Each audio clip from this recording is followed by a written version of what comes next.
I kind of have a setup for this. Alright, yeah, here we go. Let's go to my fancy little card talk screen. You guys might remember this one. So, I guess we're going to talk about warp, right? We're going to talk about warp. So for those that don't know what warp does, because they haven't heard about it yet, is the only mechanic we know of so far from the new set. And it's most likely, it looks like, going to be exclusive to Praxis. At least the 2 cards spoiled so far were a time card and a fire card. So warp reads, you can play the card from the top of your deck or from your hand. That's what warp says. So if it's in your hand, warp doesn't do anything, right? But if it's on the very top of your deck, you can play it. You can play it. So that's cool. You know, it's a way to extend your hand, get card advantage. Any mechanic that you can get card advantage of is something worth paying attention to. So we got 2 cards that, along with this teaser. But just based on that alone, there's some things to consider, right? Where is warp going to be its strongest? The cheaper the card is, the better warp will be on it, right? The more likely you are to be able to use warp. Inverse of that is, the more cheap cards you have in your deck, the more likely you are to also take advantage of warp, right? In the early stages of the game is where you can get the most out of warp. In the late game, if you just have a card with warp and it's on the top of your deck, it doesn't really matter what it costs, you'll be able to play it. So it's really being able to fit warp into your early turns that you're going to be able to take advantage of it the most, right? Instead of like top decking up, if there's a warp card on top of your deck and it costs 4 and you're only on 2 power at that point or 3 power at that point, you're not taking advantage of the card's text.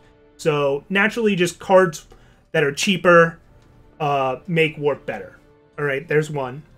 Another thing is, the more cards you have with warp in your deck, the better warp gets, because you can actually game plan around the idea that you can just see warp some percentage more of the time. So that's another concept to keep in mind, is that warp gets better the more you have of it.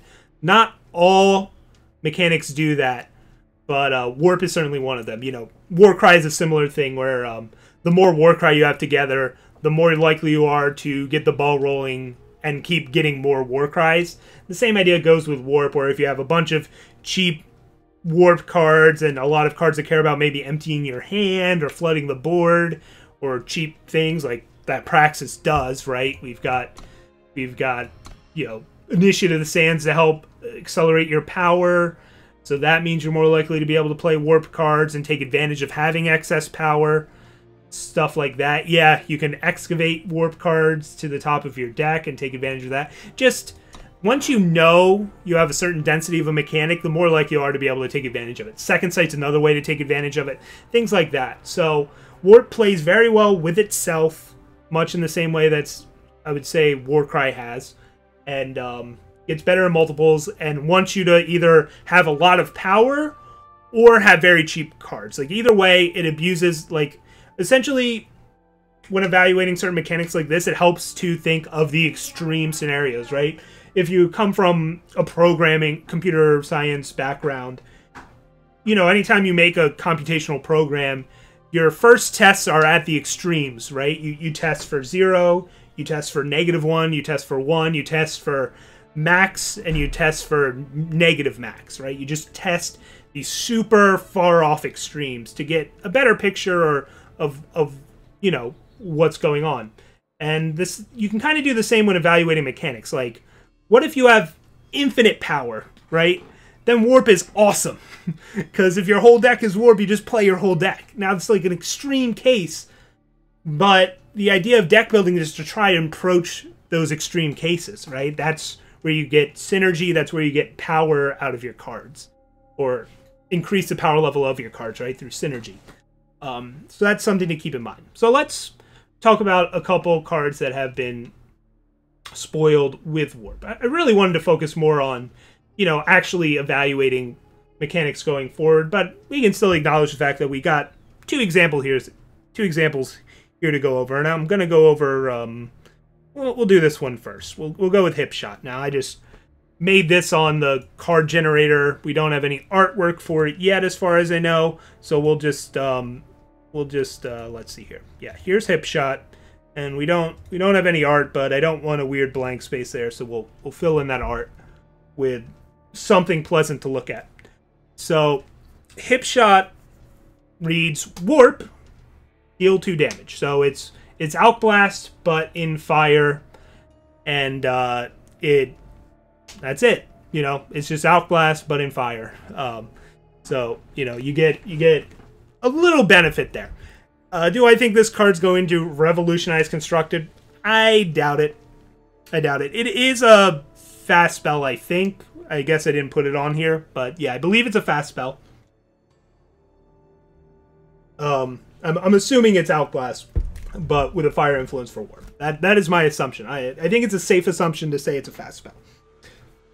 So, yeah, in draft, I think this will be pretty playable. Again, we don't really know what the draft environment's going to look like, but I played a lot of Alchemist Blast in draft, and I'm assuming there will be some ways to take advantage of this. I don't expect it to see play in, like, Praxis Warp. Maybe in Skycrag Spells Matter deck, where you have things that care about you casting spells as much as possible. It could see play, but again, I don't expect this card to see constructed play. It would be pretty surprising. But again, if there's some extreme Spells Matter deck where you can really go through your deck quickly and you're somehow either reducing the cost of your spells or generating a lot of power and you just want to cast as many spells as possible, Hipshot might find a spot in that deck. Who knows? But I doubt it. The next card maybe has a bit more constructed potential, so let's talk about that. We don't know the full name of it yet. We just know it's something familiar. It's some sort of familiar. It has flying, has warp, it's a 1/1, and it's a dinosaur. It's a dinosaur, big deal. And it gives you +1 maximum power. So at first glance, this card doesn't seem good. You know, when you compare it to other cards like Initiate of the Sands, it's like, I'd much rather get an extra power early on rather than on 3. Fair point. But then you have to remember, you know, some other cards that see play, like Amber Acolyte sees play. And this card's pretty close in power level to Amber Acolyte, if not better, right? Amber Acolytes, you still keep the power of Amber Acolyte dies, but this one has a lot of synergy with what we were talking about with Warp, though, right? Because Warp wants you to have either as much power as possible or as cheap as cards as possible, right? And it wants... So, a card that gives you power and has Warp has synergy with itself. And ooh-wee! Rhino, thank you so much for subscribing. So, that in itself is pretty sweet. And yeah, it's a much better top deck than something like Amber Acolyte or Initiate of the Sands in the late game, where you just put it off the top of your deck and keep going. It also is notable that it has better synergy, especially if we get more cards like this. Praxis Outlaw might have hinted that we'll see more cards like this that care about that your hand is empty, right? Praxis Outlaw is a big card that I keep my eye on. For those that aren't familiar with Praxis Outlaw, it's a 3/1 that when your hand is empty, when you have no cards at hand, at the end of your turn, you draw a copy of Praxis Outlaw out of your deck, right? So, the problem with Praxis Outlaw is just that when you're trying to dump your hand, that means you're trying to curve out, you're trying to have as much power as possible, you're trying to have cheap spells. That's the exact same things that Warps wants you to do, right?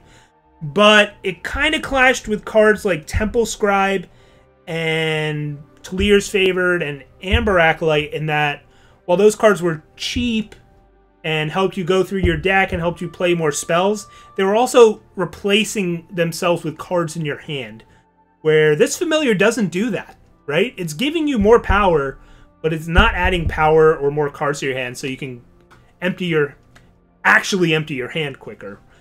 So it's like if you're trying to look for a spot where having +1 maximum power is better than actually getting a sigil into your hand, there's an example right there, right? Praxis Outlaw would be a card that's much happier to see this familiar instead of Amber Acolyte. So those are just initial impressions. I don't know how the card will be in constructed or draft, but again, this card at least compares somewhat favorably to another card that has seen constructed play. Now that doesn't mean we want to fall into a trap. So we're gonna transition into just a general talk about constructed power level and what to expect going forward with evaluating cards. Right? Let's just actually. We'll just go back to this. We'll have chat on screen. Who cares? I'll post this on YouTube, though. So I was just talking about... Alright. There's, like, kind of some extreme ends of card evaluation when looking at new cards, right?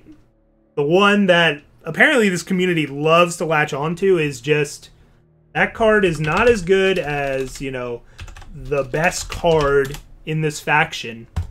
Therefore, it's never going to see play, right? Which is just stupid. I'm just going to straight up call those people stupid. They're just stupid people. That's fine. Maybe they're smart about other things, but they're really stupid when it comes to evaluating cards, right? Because when you build a deck, you don't put 50 torches in a deck. You put 4 of them in, and then you have to put, you know, a dozen other cards into that deck. So, for a card to see play... It doesn't need to be as good as the best cards out there. It doesn't need to be as good as Sandstorm, Titan, or Torch, right? We don't have decks that have 50 of those cards in it, right? It needs to be as good as the worst cards in your deck. It needs to be as good as the worst cards in your deck. And, you know, we're seeing cards that see play right now, like Amber Acolyte and Talir's Favored. I wouldn't call these great cards. So that brings us to the other end of the spectrum, though, right? Where I was just comparing the familiar to Amber Acolyte. I'm like, well, you know, you could take it as far as to say, well, Amber Acolyte sees play, so Familiar's definitely going to see play, right? It's about the same power level, so that card sees play. This card's also strong enough to see play. That's also wrong, because we're going to be seeing a lot more cards get added to the set. The bar for playability is going to change. Just because Amber Acolyte's playable now doesn't mean it will be when 200 or 300 more cards get added to the game. So it might be a thing where, this Familiar is playable because Amber Acolyte's playable, but actually the bar is going to change in the next set, when the next set comes out, and they're both not going to be playable. Like, that is a possibility. We don't know. We can say, well, it might be playable because this other card has seen play.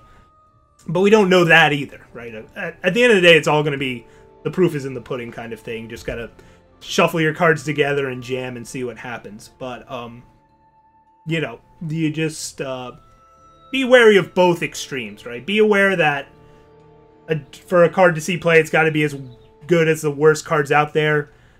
But the bar for what the worst card be could change. So, yeah, that's just a mini talk about Warp, some of the new Warp cards, and things to keep in mind when evaluating both Warp and future cards coming out. So, there we go. That's a fun little talk. And now we'll tackle questions. People got questions. What else are we talking about? Does Warp have the potential to work at fast speed? Yeah, sure. I mean, if you can play it in your hand and it essentially functions like it's in your hand on top of your deck, you can play fast spells out of your hand, so I don't see why you couldn't do it out of your deck. When evaluating cards with Warp, we cost them adding the cost of drawing a card? No, I don't think that's what you do at all. You just see if the card is good. And then, if once we see more of the set, we'll know how much we can take advantage of Warp. Like, we don't know Warp in itself how good it is, because again, like say instead of Warp being spoiled, we were getting set 1 spoilers, right? And they just spoiled Guerrilla Fighter and Crown Watch Deserter. What does that tell us about Warcry? What does that tell us about what Warcry cards we want to play, or if we're going to play these Warcry cards? Nothing. It tells us absolutely nothing. It tells us, well, if we get good, cheap Warcry cards, they'll work well together and they'll snowball. Just like what I said with Warp, right? But we have no idea what the other Warp cards are going to look like. If we get a 1/1 for 1 with Warp, that'll be a pretty good card. Like, it won't be amazing. It'll probably be slightly worse than Temple Scribe, would be my guess. Like, a 1/1 with Warp is maybe slightly below Temple Scribe power level, but way above Yeti Spy power level. But that's still totally contingent on, like, what else is going around, right?